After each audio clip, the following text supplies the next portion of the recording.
BAS itu merupakan badan pengelola zakat yang didirikan oleh pemerintah untuk mengelola zakat milik masyarakat. Nah, selain zakat sendiri itu ada banyak, ada ZIS, 3 produk yaitu zakat, infak, sodako. Nah, BAS sendiri itu pendiriannya diprakarsai oleh Undang-Undang Nomor 38 Tahun 1999 tentang pengelolaan zakat.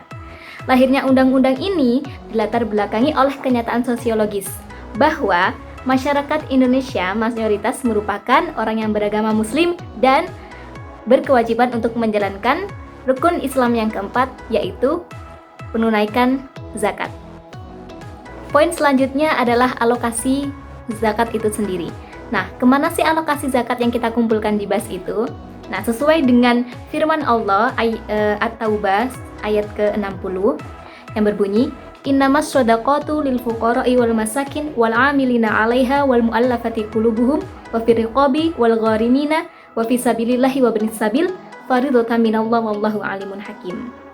Sesungguhnya zakat-zakat itu hanyalah untuk orang-orang fakir, orang-orang miskin, pengurus-pengurus zakat atau yang kita sebut amil zakat, wal mu'allafati, para mu'allaf yang dibujuk hatinya, untuk memperdekakan budak, orang-orang yang berhutang untuk jalan Allah, dan untuk mereka yang sedang dalam perjalanan sebagai suatu ketetapan diwajibkan Allah, dan Allah Maha Pengetahui lagi Maha Bijaksana.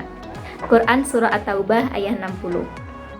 Nah, maka dari harta zakat yang telah dikumpulkan oleh BAS itu sendiri akan dialokasikan terhadap 8 asnaf yang kita ketahui yang wajib, yang berhak untuk menerima zakat itu sendiri, yaitu fakir, miskin, amil zakat, budak hamba sahaya, ada mu'alaf, lalu orang yang terlilit hutang atau al-gharimin, ibnus sabil, dan fisabilillah itu sendiri.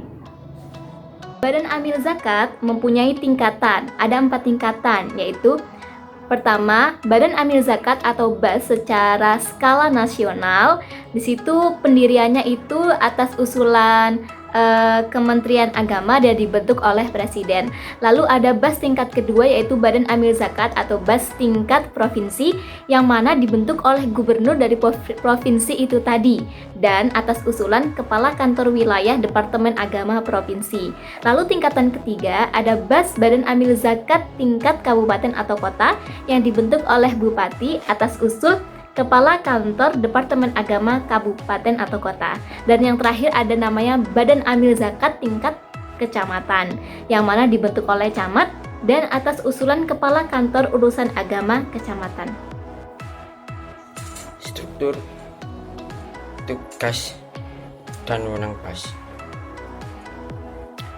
Struktur kepengurusan BAS terdiri dari 3 bagian, mulai dari Dewan Pertimbangan, Komisi Pengawas, dan Badan Pelaksana. Kepengurusan BAS tersebut ditetapkan setelah melalui tahapan-tahapan sebagai berikut. A. Membentuk tim seleksi terdiri atas cendekia, ulama, tenaga profesional, praktisi pengelola zakat, lembaga swadaya, masyarakat yang terkait, dan pemerintah. B. Menyusun kriteria pengurus. C. Mempublikasikan rencana pembentukan BAS. D. Melakukan penyeleksian terhadap calon pengurus sesuai keahliannya masing-masing. E. Calon pengurus terpilih kemudian diusulkan untuk diterapkan secara resmi. Tujuan BAS, sasaran dan tujuan pengelolaan zakat sebagai berikut. 1. Ikut berpartisipasi dalam mengurangi kemiskinan dan pengangguran. 2. Perkoperasian. 3. Pendidikan dan beasiswa. 4. Program kesehatan. 5. Panti asuhan. 6. Sarana peribadatan. 7. Madrasah dan pondok pesantren. 8. Menafkahi dai dan guru ngaji.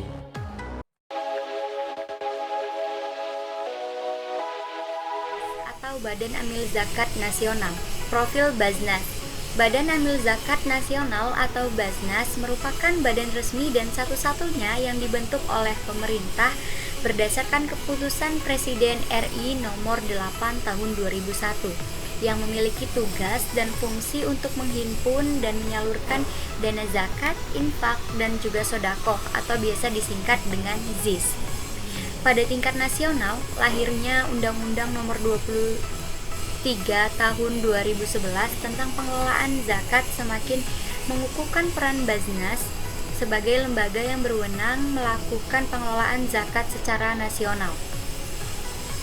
Dalam undang-undang tersebut, Baznas dinyatakan sebagai lembaga pemerintahan non-struktural yang bersifat mandiri dan bertanggung jawab kepada Presiden melalui Menteri Agama. Dengan demikian, Baznas bersama pemerintah bertanggung jawab untuk mengawal pengelolaan zakat yang berdasarkan syariat Islam, amanah, kemanfaatan, keadilan, kepastian, hukum, terintegrasi, dan juga akuntabilitas. Baznas sendiri merupakan salah satu lembaga pengelola ZIS, zakat, infak, dan juga sodakoh milik pemerintah yang memiliki kantor terletak di Gedung Kebangkitan Zakat Badan Amil Zakat Nasional, Jalan Mataram Raya nomor 134 RW 1 RW 4 Kebon Manggis, Mataram, Jakarta. Akan tetapi untuk memudahkan operasional dan segala bentuk pelayanannya, Baznas memiliki beberapa jaringan yang tersebar di seluruh Indonesia. Hingga kini tercatat ada 34 Baznas di masing-masing provinsi yang terletak di provinsi-provinsi seluruh Indonesia dan 500 Baznas kabupaten atau kota yang terletak di kabupaten-kabupaten atau kota yang ada di Indonesia. Lanjut membahas tentang visi dan misi Baznas. Visi Baznas yaitu menjadi pengelola zakat terbaik dan terpercaya di dunia. Untuk misinya sendiri, yang pertama ada mengkoordinasikan Baznas provinsi, Baznas kabupaten atau kota, dan juga lembaga amal zakat dalam mencapai target-target nasional. Yang kedua, mengoptimalisasikan secara terukur pengumpulan zakat nasional. Yang ketiga, mengoptimalkan pendistribusian dan pendayagunaan zakat untuk pengentasan kemiskinan, peningkatan kesejahteraan masyarakat, dan pemodernisasian kesenjangan sosial. Yang keempat, menerapkan sistem manajemen keuangan yang transparan dan akuntabel berbasis teknologi informasi dan komunikasi terkini. Nah, selanjutnya adalah pelayanan pembayaran zakat, infak, dan sedekah ZIS di Baznas atau Badan Amil Zakat Nasional. Nah, Badan Amil Zakat Nasional sendiri itu menyediakan 7 pelayanan pembayaran yang berbeda-beda. Lalu yang pertama adalah pembayaran secara offline atau datang langsung ke gerai Baznas di daerah terdekat. Nah, ini sangat mudah sekali ya bagi para muzaki karena sekarang ini Baznas itu telah mempunyai 33 cabang di seluruh provinsi dan 52 cabang di kabupaten atau kota. Secara tidak langsung pasti memudahkan kita sendiri untuk memudahkan muzaki sendiri untuk membayar zakat. Jadi muzaki tinggal datang saja ke kantor terdekat lalu segera membayarkan zakat. Di situ juga bisa konsultasi tentang jumlah yang harus dibayarkan untuk zakat itu sendiri. Nah, yang kedua adalah layanan jemput zakat. Nah, di sini layanan jemput zakat ini sangat mudah karena Baznas sendiri mempertimbangkan bagaimana masyarakat Indonesia itu sangat sibuk, mungkin sibuk dengan kesibukannya sehingga tidak sempat untuk datang ke gerai, ke kantornya Baznas, sehingga Baznas menyediakan layanan jemput zakat itu sendiri. Nah, caranya cukup gampang. Untuk pertama, kita harus mengisi formulir yang disediakan Baznas di web Baznas yaitu www.baznas.go.id dan kita mengisi formnya yang disediakan. Nah, setelah isi form, nanti amil zakat akan datang ke rumah muzaki, ke rumah kita untuk menjemput zakat yang akan kita tunaikan itu sendiri. Cukup mudah kan? Yang ketiga adalah online payment channel, di mana Baznas menyediakan pembayaran secara online di website resmi Basnas, yaitu www.basnas.go.id. Nah, caranya juga cukup mudah. Tinggal kita buka saja website resmi Basnas di www.basnas.go.id. Lalu selanjutnya kita akan masuk ke halaman awal Basnas. Di situ di bawah, di pojok paling bawah itu ada tulisannya bayar zakat. Nah, di situ bisa klik, lalu kita bisa isi zakat apa yang akan kita zakatkan, berapa nominalnya. Nah, buat para muzaki sendiri yang tidak tahu berapa jumlah zakat yang akan dizakatkan, karena kan zakat itu ada perhitungannya ya. Bisa Basnas sendiri menyediakan namanya kalkulator zakat, di mana kita bisa menghitung zakat yang harus kita keluarkan. Nah, setelah dihitung melalui kalkulator zakat, kita bisa lanjutkan mengisi data, mengisi nomor telepon, mengisi email, dan langsung ke metode pembayaran. Nah, di sini metode pembayaran itu ada 3. Secara online dari kartu debit, dan ada secara pakai PayPal ya, PayPal, pakai PayPal. Nah, online sendiri itu masih menyediakan, Basnas sendiri masih menyediakan pakai GoPay, jadi OVO belum, dan link aja belum, yang lain-lainnya belum. Lalu selanjutnya secara kartu debit sendiri, kalau untuk pembayaran zakat ada di 22 rekening. Kalau pembayaran infak dan sodako, kalau tidak salah ada 13 rekening. Dan pembayaran untuk di bawahnya lagi tuh ada pembayaran untuk spesifikasi mungkin ya, infak di kesehatan atau pendidikan, itu ada beberapa caranya. Nah, begitu caranya. Nah, setelah sudah kita tentukan di mana kita akan membayar zakat itu tadi, langsung saja bayar, check out, dan selesai. Cukup mudah kan? Selanjutnya adalah pembayaran via ATM. Nah, pembayaran via ATM itu sendiri sangat mudah juga. Untuk pembayaran zakat via ATM, kita harus mengakses menu pembayaran zakat ke Basnas melalui 22 jenis rekening bank. Ada BRI Syariah, BNI Syariah, Bank Muamalat, Bank Sinarmas Syariah, Bank BCA, Bank Mandiri Syariah, Bank BRI, Bank Danamon, Bank CIMB Niaga Syariah, Permata Bank Syariah, Bank DKI Syariah, Bank Syariah Bukopin, Bank Mega Syariah, Bank BTN Syariah, Bank OCBC NISP Syariah, Bank BJB Syariah, Bank Victoria Syariah, Panin Dubai Syariah Bank, dan Bank BCA Syariah, dan 2 rekening Maybank Syariah. Nah, di situ kita bisa langsung mengakses menu pembayaran zakat Basnas di 22 rekening tersebut. Selanjutnya adalah cara yang kelima, yaitu melalui zakat payroll system. Nah, zakat payroll system ini merupakan layanan kemudahan membayar zakat dengan sistem pemotongan rekening atau gaji karyawan dengan cara mengisi standing instruction. Jadi di sini sangat mudah sekali karena tidak perlu mengurus atau membayar melalui rekening dengan online, tapi langsung dipotong dari gaji karyawan itu sendiri.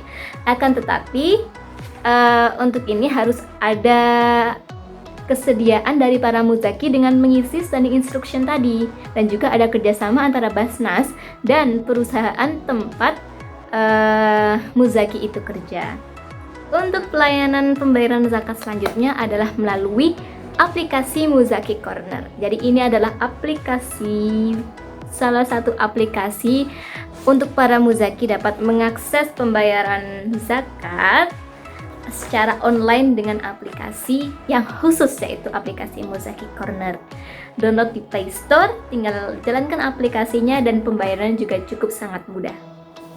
Lalu yang terakhir ada namanya layanan digital, di mana layanan digital ini merupakan mitra atau kerjasama Basnas dalam penyediaan akses layanan digital pembayaran zakat online melalui aplikasi, e-commerce, dan sosial media. Nah, di antara lain, kalau aplikasi sangat banyak sekali, ada kitabisa.com, ada GoPay, ada GoPoints, ada GoTix, OVO, Tikes, Kaskus, Invaisi, Lena, MKes, Wisata Muslim, Earth, dan asuransi Jasindo Syariah. Kalau e-commerce sendiri ada elevenia.co.id, ada blibli.com, ada shopee.co.id, ada tokopedia.com, ada lazada.com, ada mataharimall.com, ada jidi.id, ada bukalapak.com. Lalu sosial media sendiri ada OI Indonesia sama Line Zaki.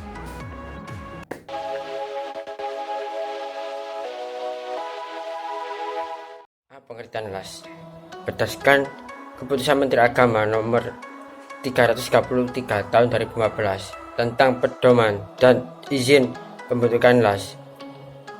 Lembaga Amil Zakat merupakan lembaga pengelola zakat yang didirikan guna membantu Basnas dalam pelaksanaan pengumpulan, pendistribusian, dan pendayagunaan. Lembaga ini didirikan melalui institusi pengelola zakat yang dibentuk oleh masyarakat yang bergerak di bidang dakwah, pendidikan, dan kemaslahatan umat Islam. LAS dikukuhkan dan dibina dan dilindungi oleh pemerintah. Syarat pendirian LAS sesuai dengan Keputusan Menteri Agama Nomor 333 Tahun 2015 tentang pedoman izin pembentukan LAS. Untuk dapat berdiri dengan beroperasi, LAS harus memenuhi syarat-syarat sebagai berikut. Yang pertama adalah terdaftar sebagai organisasi kemasyarakatan Islam yang mengelola bidang pendidikan, dakwah, dan sosial atau lembaga berbadan hukum. Mendapat rekomendasi dari Basnas, memiliki pengawas syariah, memiliki kemampuan teknis, administratif, dan keuangan untuk melaksanakan kegiatannya, bersifat nirlaba, memiliki program untuk pendayagunaan zakat bagi kesejahteraan umat, memiliki program untuk berdayaguna zakat dan kesejahteraan umat.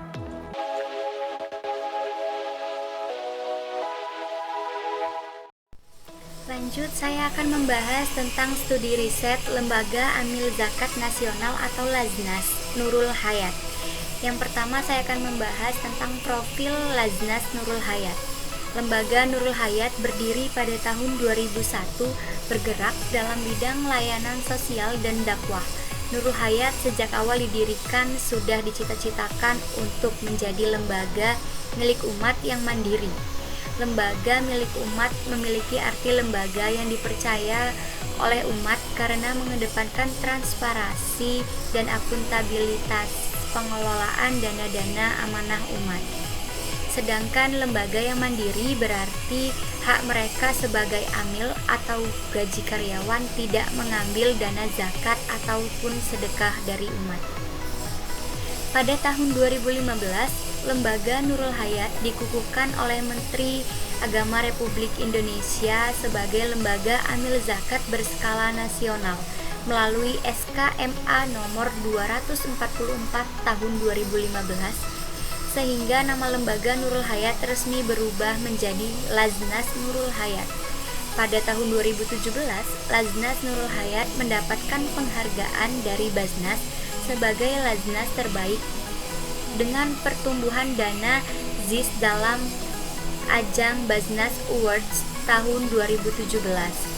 Dan pada tahun 2018, Laznas Nurul Hayat terpilih menjadi lembaga amil zakat terbaik nasional dalam ajang Basnas Awards 2018.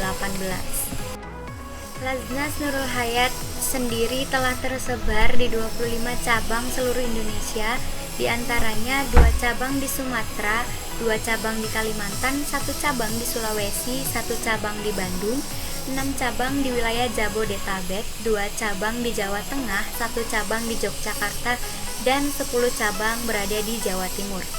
Lanjut, susunan kepengurusan Laznas Nurul Hayat.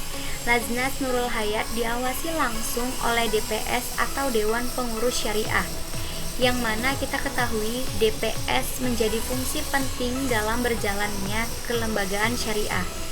Selanjutnya terdapat organ yayasan yang terdiri dari ketua, sekretaris, dan juga bendahara. Selain itu, untuk menjalankan operasional, Laznas Nurul Hayat juga terdapat manajemen pelaksana atau direktur. Lanjut, saya akan membahas tentang pelayanan pembayaran dan alokasi dana ZIS di Lajnas Nurul Hayat. Penyediaan pelayanan pembayaran ZIS Lajnas Nurul Hayat tidak jauh berbeda dengan Baznas. Lembaga amal zakat menyediakan bayar secara offline di kantor-kantor Lajnas Nurul Hayat dan juga online melalui media website resmi Nurul Hayat maupun mitra seperti kitabisa.com. Tata caranya juga cukup mudah seperti halnya pembayaran online di Baznas. Selain itu, layanan jemput zakat yang diterapkan di Lajnas Nurul Hayat sehingga mempermudah bagi masyarakat yang sibuk dengan pekerjaannya untuk menunaikan zakat. Begitupun produk yang ditawarkan Lajnas Nurul Hayat juga tidak berbeda dengan Baznas. Begitupun dengan adanya penyaluran dana di Lajnas Nurul Hayat tidak jauh berbeda dengan Baznas. Yang membedakan adalah jika Baznas dikelola oleh pemerintah, maka Lajnas Nurul Hayat mengelola dananya secara mandiri. Sekian penjelasan dari saya, terima kasih.